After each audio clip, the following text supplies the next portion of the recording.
molt verd, molt gran, molt gras, que treia foc pel nas.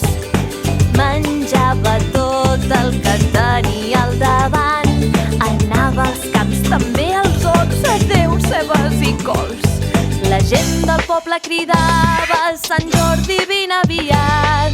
Vine aviat, i mata el ferotge drac. Va ser llavors quan a la granja va anar, es cruspia els porcs, també els bous, fins i tot gallines i ous.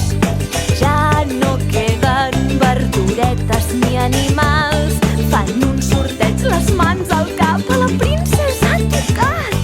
La gent del poble cridava: Sant Jordi, vine aviat. Vine aviat, i mata el ferotge drac.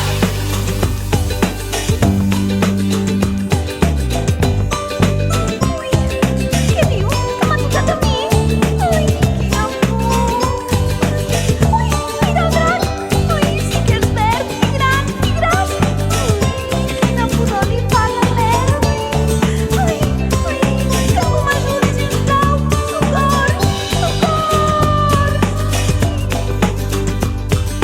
Quan la princesa estava a les mans del drac, dalt d'un cavall arriba armat Sant Jordi enfadat, i amb l'espasa va guanyar aquell combat. De la sang del drac una rosa surt, per fi l'amor ha vençut. La gent del poble cridava: Sant Jordi ja ha arribat.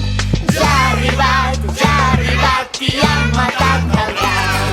La gent del poble cridava: